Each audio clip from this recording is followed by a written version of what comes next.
आकाशवाणी है। प्रस्तुत है कार्यक्रम न्यू इंडिया समाचार।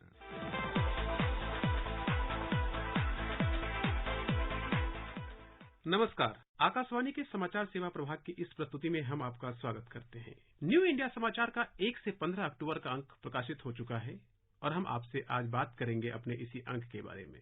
यह अंक राष्ट्र के जन जन में विशेष ऊर्जा का संचार करने वाला है, क्योंकि यह आधारित है उन प्रतीकों और नीतियों के गुमनाम होने पर जो आजादी के 7 दशक से अधिक समय से अपनी जड़ें जमाए हुए थे, लेकिन प्रधानमंत्री नरेंद्र मोदी के नेतृत्व में औपनिवेशिक काल की छाया से बाहर आने की कहानी अब राष्ट्र के गौरव को भारतीयता से भर रहे हैं। लेकिन इस अंक की आवरण कथा के बारे में बात करने से पहले हम बात करते हैं इस अंक के अन्य विषयों के बारे में।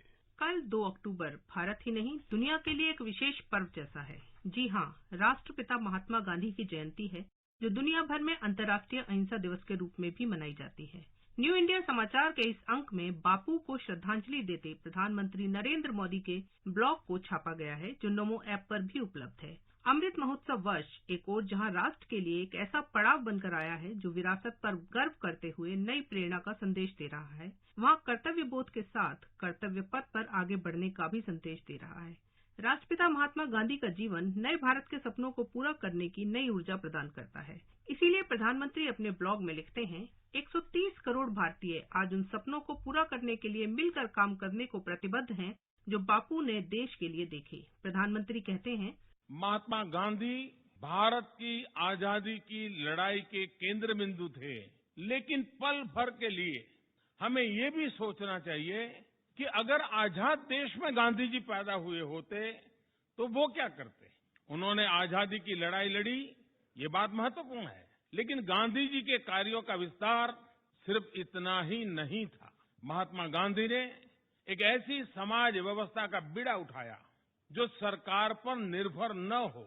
महात्मा गांधी परिवर्तन लाए, ये सर्वविदित है, लेकिन ये कहना भी उचित होगा कि उन्होंने लोगों की आंतरिक शक्ति को जगाकर उन्हें स्वयं परिवर्तन लाने के लिए जागृत किया, प्रेरित किया।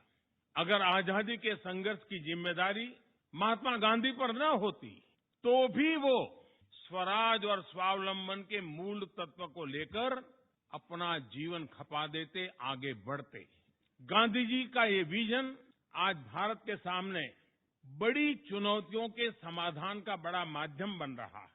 21वीं सदी में भी महात्मा गांधी के विचार उतने ही प्रासंगिक हैं जितने उनके समय में थे, और वे ऐसी अनेक समस्याओं का समाधान कर सकते हैं जिनका सामना आज विश्व कर रहा है। प्रधानमंत्री ने अपने ब्लॉग में बताया है कि किस तरह गांधी जी प्राकृतिक संसाधनों के प्रयोग में संयम और करुणा का अनुपालन करते थे और वैसा ही करने को कहते भी थे। अपना शौचालय खुद साफ कर उन्होंने स्वच्छता की मिसाल पेश की।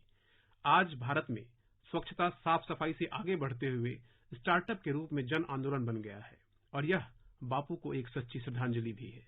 स्वच्छ भारत मिशन को लेकर भी हमने इस अंक में एक विशेष रिपोर्ट रखा है जो देश की जीवन शैली का अंग बन चुकी है। खुले में शौच के दृश्य अब इतिहास बन चुके हैं, और आज एक छोटे से छोटा बच्चा भी कचरा फैलाने, गंदगी पर अपने से बड़ों को टोक देता है।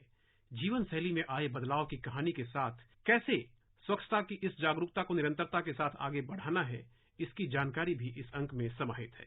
बदलाव की कहानी यहीं खत्म नहीं होती, यह तो नए भारत की शुरुआत है। हाल ही में प्रधानमंत्री नरेंद्र मोदी के जन्मदिन के अवसर पर भारत के जंगलों में 7 दशक के बाद पहली बार चीते उतरे। भारत में चीता पुनर्वास का यह अवसर उत्सव की तरह बन गया था। पर्यावरण और वन्यजीव संरक्षण के साथ भारतीय गौरव बढ़ाने के लिए प्रधानमंत्री मोदी कई वैश्विक मंचों पर प्रतिबद्धता जता चुके हैं। बाघों की संख्या दोगुनी करने का लक्ष्य समय से पूर्व हासिल करने के बाद अब पीएम मोदी ने अगले 5 वर्षों के दौरान देश में 50 चीतों सहित बड़ी बिल्ली प्रजातियों के संरक्षण और सुरक्षा का लक्ष्य संबंधित मंत्रालय और एजेंसियों को दिया है। उसी कड़ी में किए गए प्रयासों का परिणाम है कि 17 सितंबर 2022 को करीब 7 दशक बाद भारत में पहली बार 8 चीते आए हैं। विश्व की यह मांसाहारी बड़े जानवर की पहली अंतर महाद्वीपीय स्थानांतरण परियोजना है। इसे भी विस्तार से हमने इस अंक में शामिल किया है। इतना ही नहीं, इस अंक में शिक्षा और सुविधाओं को नया सफर पर ले जाने वाले कैबिनेट के फैसले, साइंस, टेक्नोलॉजी और इनोवेशन से नए भारत की नई बुनियाद और डेयरी सेक्टर के तेज विकास की कहानी। शिक्षा की सपने देखना सिखाता है और उनको संकल्प में भी बदलना। इसी तरह कई पहलुओं को लेकर शिक्षक दिवस के मौके पर प्रधानमंत्री का शिक्षकों के साथ हुआ संवाद, शंघाई सहयोग बैठक में प्रधानमंत्री का संबोधन बेहद महत्वपूर्ण रहा, क्योंकि शंघाई सहयोग संगठन के सदस्य देश वैश्विक जीडीपी में 30% योगदान देते हैं और 40% जनसंख्या इन देशों में रहती है। आर्थिक सहयोग और आपसी विश्वास के इस फोरम पर प्रधानमंत्री मोदी ने भारत के तेज विकास की कहानी का अनुभव साझा करने को खुद को तैयार बताया। अटल जी ने कहा था, हम दोस्त बदल सकते हैं, पड़ोसी नहीं।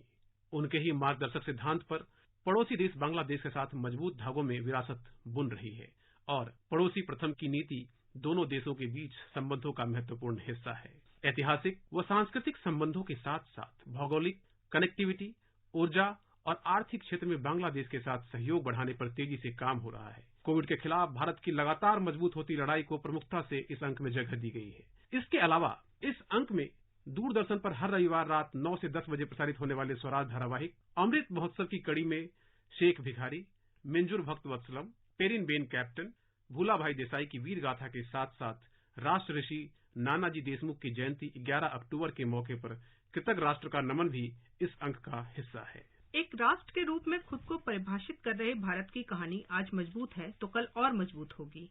यही संदेश अमृत यात्रा की शुरुआत में ही देखने को मिला है। अमृत यात्रा की शुरुआत में ही इसे गौरवमयी सकारात्मक ऊर्जा का संचार नहीं हो सकता कि 200 वर्ष तक जिस अंग्रेजी शासन ने भारत पर राज किया, उसे पीछे छोड़ भारत दुनिया की 5वीं बड़ी अर्थव्यवस्था बनकर उभरा है। भारत का दुनिया की 5वीं बड़ी अर्थव्यवस्था बन जाना एक शुभ संकेत है उन लक्ष्यों की ओर जिसका सपना भारत ने देखा है। वह सपना है दुनिया की तीसरी बड़ी अर्थव्यवस्था बनने और $5 ट्रिलियन की अर्थव्यवस्था बनने का। नए भारत की यह शानदार उपलब्धि है। इस विषय को स्पेशल रिपोर्ट के रूप में बनाते वक्त हमारी सोच उन तमाम एजेंसियों की रिपोर्ट पर थी जो भारतीय अर्थव्यवस्था की मजबूती को बता रही है। IMF का आकलन है कि भारत 2026 तक ही $5 ट्रिलियन की अर्थव्यवस्था बन जाएगा। सही मायने में भारतीय अर्थव्यवस्था में व्यवहारगत बदलाव दिख रहा है। वर्ष 2013 में एक समय ऐसा भी था जब भारतीय अर्थव्यवस्था को फ्रेजाइल 5 समूह का सदस्य माना जाता था, लेकिन बीते 8 वर्षों में प्रधानमंत्री नरेंद्र मोदी के नेतृत्व में भारत अब दुनिया में सबसे तेजी से बढ़ती प्रमुख अर्थव्यवस्था बन गया है। इसके लिए आर्थिक स्तर पर कई बड़े सुधार किए गए। निश्चित तौर से भारतीय अर्थव्यवस्था को लेकर विश्व की तमाम एजेंसियों ने जो अनुमान लगाया, भारत उससे बेहतर प्रदर्शन कर रहा है, क्योंकि देश और उसके शीर्ष नेतृत्व की सोच तिमाही से तिमाही की नहीं बल्कि दूर की सोच है। दूरदर्शिता के साथ जीवन और अर्थव्यवस्था में समन्वय बिठाकर अगले 25 साल के संकल्प के साथ अमृत काल की यात्रा की ओर आगे बढ़ रही है। यह थी हमारे नए अंक की कुछ झलक। विस्तार से जानने और पढ़ने के लिए आप newindiasamachaar.pib.gov.in पर लॉगिन करें। ट्विटर हैंडल के लिए आप NISPIB इंडिया पर हमें फॉलो कर सकते हैं। साथियों, आपके सुझावों के लिए हमने एक अलग से ईमेल आईडी बनाई है, response-nis@pib.gov.in। इस पर आप अपने सुझाव हमें भेज सकते हैं। श्रोताओं, समय की बाध्यता को देखते हुए आज के अंक में इतना ही। अगले अंक में हम बात करेंगे किस तरह से गुलामी के प्रतीक अब नए भारत में गुमनाम हो रहे हैं और भारत औपनिवेशिक छाया से बाहर आकर नई ऊर्जा से आत्मनिर्भरता की राह पकड़ चुका है। तब तक के लिए धन्यवाद।